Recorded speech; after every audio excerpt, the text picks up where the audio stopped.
ಆ ರಾತ್ರಿ ಗಂಡ ಅಂತ ಮೈದುನನ ಜೊತೆ ಕಳೆದ ಸಮಯ ಹೇಗಿತ್ತು ಅಂತ ನೋಡೋಣ ಬನ್ನಿ. ನಮಸ್ಕಾರ ಸ್ನೇಹಿತರೆ, ನಮ್ಮ ಚಾನೆಲ್ಗೆ ಸ್ವಾಗತ. ಇಂದು ನಾವು ರಶ್ಮಿ ಎಂಬ ಯುವತಿಯ ಜೀವನದಲ್ಲಿ ನಡೆದ ಒಂದು ವಿಚಿತ್ರ ಮತ್ತು ಸಂಕೀರ್ಣವಾದ ಘಟನೆಯ ಬಗ್ಗೆ ತಿಳಿಯೋಣ. ರಶ್ಮಿ ಎಸ್ಸಿ ಪದವಿ ಮುಗಿಸಿ ಅಭಿನಯದ ಕನಸು ಹೊತ್ತು ಚಿತ್ರರಂಗಕ್ಕೆ ಬಂದವಳು. ಅಲ್ಲಿ ಅವಳಿಗೆ ದೊಡ್ಡ ಯಶಸ್ಸು ಸಿಗದಿದ್ದರೂ ಒಬ್ಬ ಗುಣವಂತ ಪತಿ ಮಾತ್ರ ಸಿಕ್ಕಿದನು.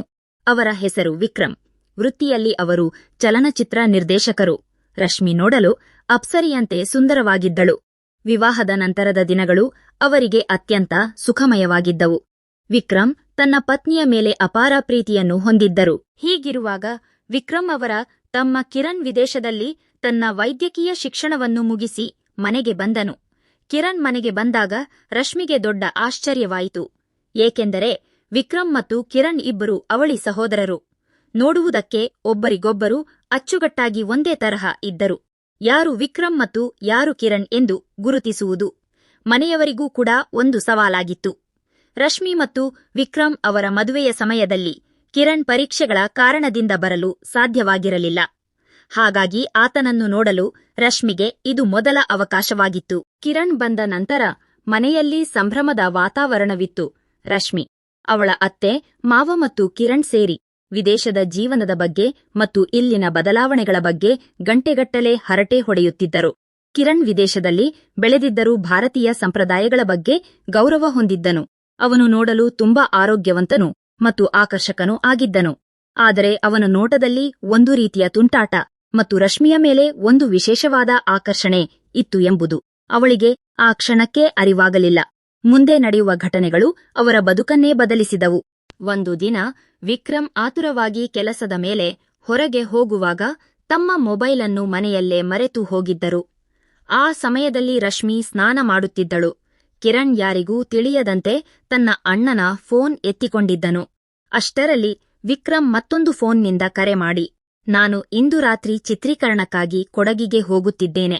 ಬರಲು ನಾಳೆಯಾಗುತ್ತದೆ. ಈ ವಿಷಯವನ್ನು ನಿನ್ನ ಅತ್ತಿಗೆಗೆ ತಿಳಿಸಿಬಿಡು ಎಂದು ಹೇಳಿದರು.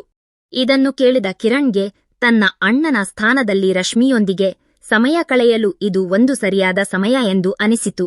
ಕಿರಣ್ ತಕ್ಷಣ ತನ್ನ ಅಣ್ಣನ ಬಟ್ಟೆಗಳನ್ನು ಧರಿಸಿ ವಿಕ್ರಮ್ ತರಹವೇ ವೇಷ ಹಾಕಿದನು. ಸಂಜೆ ಮನೆಗೆ ಬಂದಾಗ ಅವನು ಕಿರಣ್ ಎಂದು ಯಾರಿಗೂ ಸಂಶಯ ಬರಲಿಲ್ಲ. ಅವನು ನೇರವಾಗಿ ರೂಮಿಗೆ ಹೋಗಿ ಕುಳಿತನು.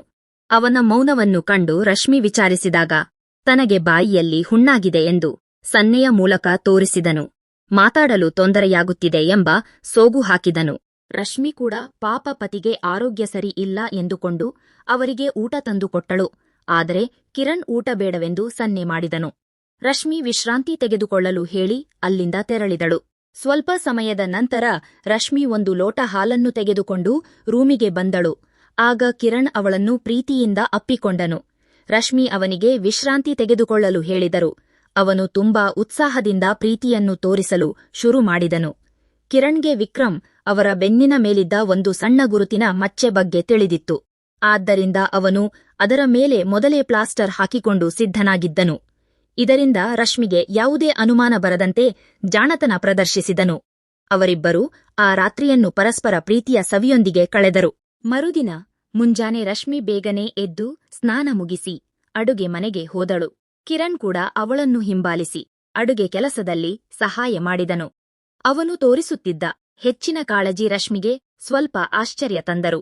ಪತಿಯ ಮೇಲಿನ ಪ್ರೀತಿಯಿಂದ ಅವಳು ಎಲ್ಲವನ್ನೂ ಸಕಾರಾತ್ಮಕವಾಗಿ ಸ್ವೀಕರಿಸಿದಳು. ಸಂಜೆ ಕಿರಣ್ ತಾನು ಹೊರಗೆ ಹೋಗಿ ಬರುವುದಾಗಿ ಹೇಳಿ ಮನೆಯಿಂದ ನಿರ್ಗಮಿಸಿದನು. ಅಷ್ಟರಲ್ಲಿ ನಿಜವಾದ ವಿಕ್ರಮ್ ಕೆಲಸ ಮುಗಿಸಿ ಮನೆಗೆ ಬಂದರು. ವಿಕ್ರಮ್ ಅವರನ್ನು ನೋಡಿದ ತಕ್ಷಣ ರಶ್ಮಿಗೆ ಏನೋ ಒಂದು ಗೊಂದಲ ಮತ್ತು ಅನುಮಾನದ ಅಲೆ ಶುರುವಾಯಿತು.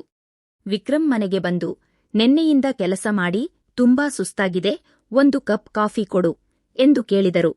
ಇದನ್ನು ಕೇಳಿದ ರಶ್ಮಿಗೆ ಸಿಡಿಲು ಬಡಿದಂತಾಯಿತು. ಅಂದರೆ ನೆನ್ನೆ ರಾತ್ರಿ ಕೊಡಗಿಗೆ ಹೋಗಿದ್ದ ವಿಕ್ರಮ್ ಈಗ ಬಂದಿದ್ದಾರೆ ಎಂದ ಮೇಲೆ ರಾತ್ರಿಯಿಡೀ ತನ್ನ ಜೊತೆಗಿದ್ದದ್ದು ಕಿರಣ್ ಎಂದು ಅವಳಿಗೆ ಸ್ಪಷ್ಟವಾಗಿ ಅರ್ಥವಾಯಿತು. ಈ ವಿಷಯವನ್ನು ಎಲ್ಲರಿಗೂ ಹೇಳಿದರೆ ಕುಟುಂಬದ ಗೌರವ ಹಾಳಾಗುತ್ತದೆ ಮತ್ತು ಮನೆಯಲ್ಲಿ ದೊಡ್ಡ ಜಗಳವಾಗುತ್ತದೆ ಎಂಬ ಭಯ ಅವಳನ್ನು ಕಾಡಿತು. ಹಾಗಾಗಿ ಅವಳು ತನ್ನ ಆಘಾತವನ್ನು ಮನಸ್ಸಿನಲ್ಲೇ ಹತ್ತಿಕ್ಕಿ ಸುಮ್ಮನಾದಳು. ರಾತ್ರಿ ಊಟದ ಸಮಯದಲ್ಲಿ ಕಿರಣ್ ಏನೂ ತಿಳಿಯದವನಂತೆ ಬಂದು ಟೇಬಲ್ ಮೇಲೆ ಕುಳಿತನು. ರಶ್ಮಿಗೆ ಅವನ ಮೇಲೆ ವಿಪರೀತ ಕೋಪವಿತ್ತು. ಆದರೂ ಸಮಾಧಾನ ಮಾಡಿಕೊಂಡು ಅವನಿಗೆ ಊಟ ಬಡಿಸಿದಳು. ಕಿರಣ್ ಅವಳನ್ನು ನೋಡಿ ಮುಗುಳ್ನಗುತ್ತಿದ್ದನು. ಊಟ ಮುಗಿದ ನಂತರ ರಶ್ಮಿ ಅವನನ್ನು ಒಂಟಿಯಾಗಿ ಮಾತನಾಡಿಸಲು ಅವನ ಕೋಣೆಗೆ ಹೋದಳು. ಅಲ್ಲಿ ಅವನ ಕಣ್ಣಲ್ಲಿ ಕಣ್ಣಿಟ್ಟು, ನಿನ್ನೆ ರಾತ್ರಿ ವಿಕ್ರಮ್ ವೇಷದಲ್ಲಿ ಬಂದು ನನ್ನ ಮನಸ್ಸಿನೊಂದಿಗೆ ಆಟವಾಡಿದ ಆ ಬೆಕ್ಕು ನೀನೇ ಅಲ್ವಾ ಎಂದು ಕೇಳಿದಳು. ಕಿರಣ್ ತಲೆ ತಗ್ಗಿಸಿ ನಿಂತಿದ್ದನು. ರಶ್ಮಿ ಮುಂದುವರಿಯುತ್ತಾ, ನೋಡು ಕಿರಣ್, ನೀನು ಮಾಡಿದ್ದು ದೊಡ್ಡ ತಪ್ಪು. ಆದರೆ ಈ ಮನೆಯ ಶಾಂತಿ ಮತ್ತು ಅಣ್ಣ ತಮ್ಮಂದಿರ ಸಂಬಂಧಕ್ಕಾಗಿ ನಾನು ಇದನ್ನು ಯಾರಿಗೂ ಹೇಳುತ್ತಿಲ್ಲ. ಆದರೆ ಇಂದೇ ನೀನು ಮನೆಯಿಂದ ಹೊರಡಬೇಕು. ನಿನ್ನ ತಪ್ಪು ನಿನಗೆ ಅರಿವಾಗಿದ್ದರೆ ಇಲ್ಲಿಂದ ದೂರ ಹೋಗಿ ಒಬ್ಬ ಒಳ್ಳೆಯ ವೈದ್ಯನಾಗಿ ಬದುಕು. ಈ ರಹಸ್ಯ ನನ್ನ ಮತ್ತು ನಿನ್ನ ನಡುವೆ ಸಮಾಧಿಯಾಗಲಿ ಎಂದು ಎಚ್ಚರಿಸಿದಳು. ಕಿರಣ್ಗೆ ತನ್ನ ತಪ್ಪಿನ ಅರಿವಾಗಿ ಮರುದಿನವೇ ತನಗೆ ವಿದೇಶದಲ್ಲಿ ಕೆಲಸ ಸಿಕ್ಕಿದೆ ಎಂಬ ನೆಪ ಹೇಳಿ ಅಲ್ಲಿಂದ ನಿರ್ಗಮಿಸಿದನು. ರಶ್ಮಿ ತನ್ನ ಕುಟುಂಬದ ಗೌರವವನ್ನು ಉಳಿಸಿ ಮನಸ್ಸಿನ ಭಾರವನ್ನು ಹೊತ್ತು ಮೌನವಾಗಿ ಬದುಕತೊಡಗಿದಳು. ಈ ಕಥೆ ನಿಮಗೆ ಇಷ್ಟವಾಗಿದ್ದರೆ ದಯವಿಟ್ಟು ಲೈಕ್ ಮಾಡಿ, ಶೇರ್ ಮಾಡಿ, ಸಬ್ಸ್ಕ್ರೈಬ್ ಮಾಡಿಕೊಳ್ಳಿ. ಮತ್ತೊಂದು ಇಂಟರೆಸ್ಟಿಂಗ್ ಕಥೆಯೊಂದಿಗೆ ಬರುತ್ತೇನೆ. ಅಲ್ಲಿಯವರೆಗೆ ಧನ್ಯವಾದಗಳು.